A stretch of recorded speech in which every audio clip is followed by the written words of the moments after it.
What is up, side hustlers, entrepreneurs, business builders, and dream makers? Welcome to the Study Your Side Hustle Podcast, episode 79. Today, I'm going to talk to you all about everything that you should think about when you start running ads for your business, specifically Facebook ads, exactly how to do this on a low budget, exactly how to do this effectively for your business, and how to minimize the amount of money that you waste and maximize the results that you get. So with that being said, let's dive into that. Okay, so I just finished writing my book that I've been talking to you guys about. The book is available for purchase on Amazon. It's like $30 on Amazon.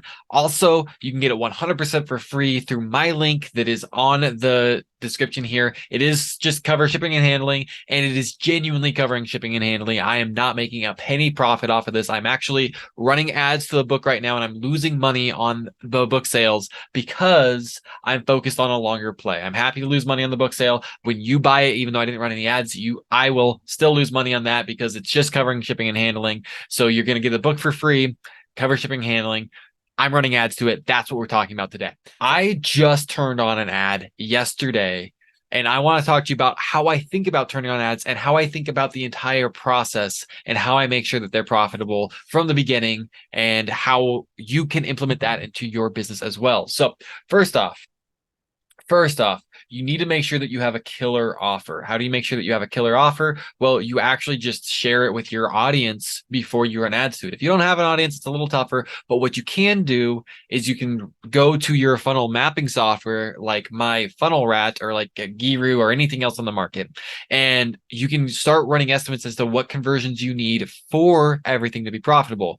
Now, when I say everything, I mean we are actually going to be building something through a funnel. If you're going to run ads, you want to run ads to a funnel. You don't want to run ads to a website. Therefore, people get the opportunity to either do exactly what you ask them to or leave. And then you have these upsells and you have the possibility of making money on the back end. So my offer for my free copy of my book, you get a free signed copy of my book. You can just cover shipping and handling. You get a digital copy of it instantly.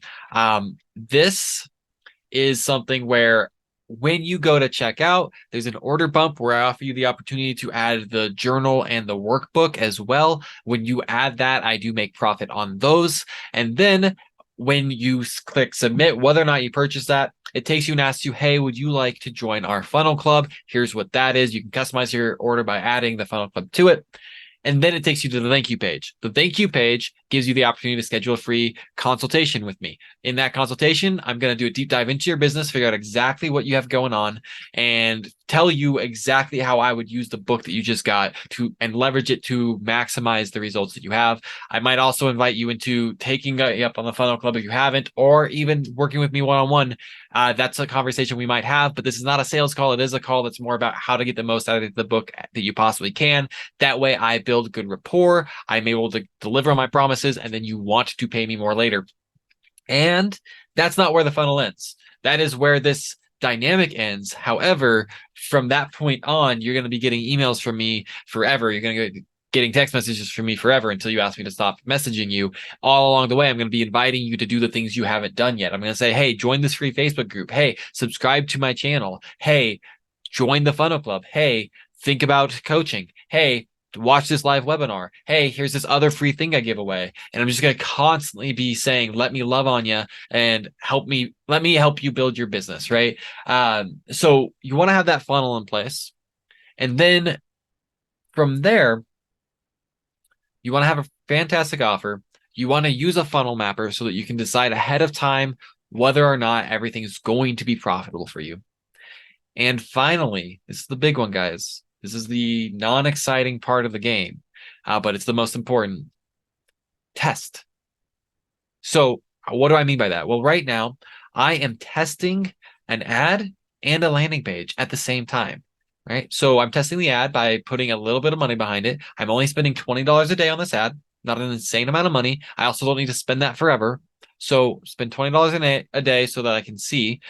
So far, since I turned the ad on yesterday, I've gotten 25 clicks, but I've only actually spent $18. So my cost per click is 72 cents, which is, by the way, lower than I expected. So it's right. I'm happy with that cost per click. So I've gotten 25 link clicks, and I have on the landing page, I have gotten two signups. So I've gotten 4 signups total, but I've gotten 2 signups for my ads and 2 signups organically. So I've gotten 2 signups for my ads off of 25 clicks. So we're looking at that. And we're like, okay, my opt-in rate on this ad test and on this landing page test, right? Because I kind of consider them a conglomerate, is somewhere in the ballpark of about 8%. Okay, it's about 8%. I don't have enough data yet to say anything else from those 2 signups. Those are 2 opt-ins. Neither of them purchased the book, purchased, right? Neither of them paid for the shipping and handling for the book. So I don't have sufficient data to say anything yet. But I can tell you exactly what I'm going to do.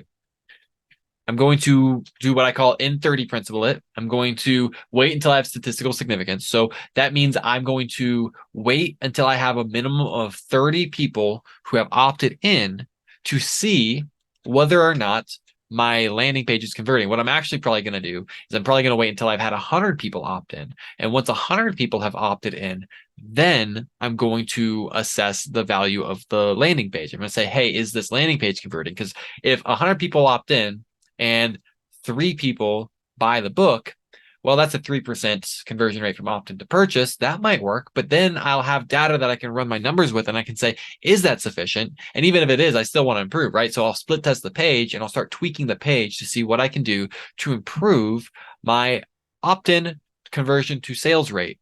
Try to get that as high as possible. At the same time, I'll be looking at my ad. Like I said, right now, the ad is at an ad spend rate that I'm perfectly happy with. It's spending 72 cents per click. That's great. However, maybe what we could find is if I create another ad that is the ad's the same, but I target a different audience, maybe that gets a different result. Maybe if I create another ad where I change the image, that creates a different result. And maybe what I do is I do the same exact ad, same exact audience, different image, and I try 5 different images, and we just see which one gets the most clicks. This is the non-exciting but most important part of any business marketing strategy is recognize in the beginning you're in a testing phase, so you should test everything and you should test it often. We should test and split test our ads. We should test and split test our landing page. We should test and split test our offer. We should test and split test our upsells. We should test and split test our thank you page. We should test and split test our emails. Just keep testing everything. But I don't have sufficient data yet to say anything, right? So I don't have sufficient data yet for a base. So the ad needs to run until I get sufficient data for a baseline. Right now, you could look at it and you could say, okay, well, it looks like if I've spent $18, I've got 2 opt-ins. It looks like I'm actually paying $9 for an opt-in.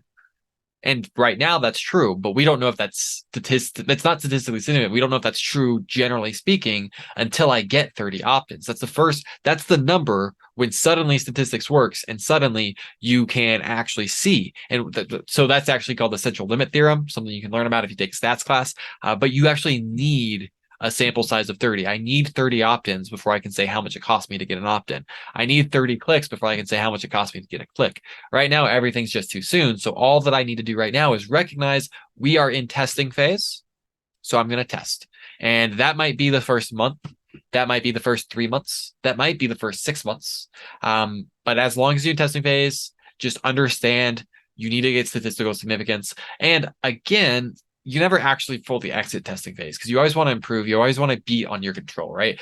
The control is whatever's doing the best. And so you're always going to split test against the control and try to do better.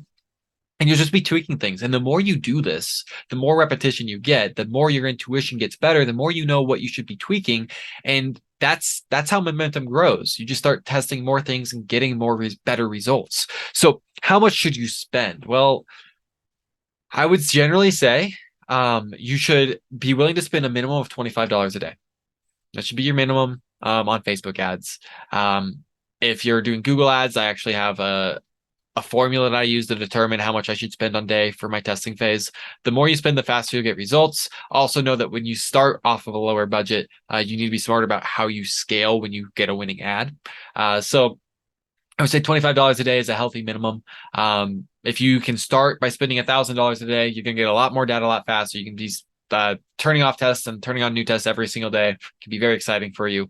And you'll get fast results. Most people that I know aren't in a world where that's their budget. They're in a world where $25 a day is a little stressy already. So I would say start there.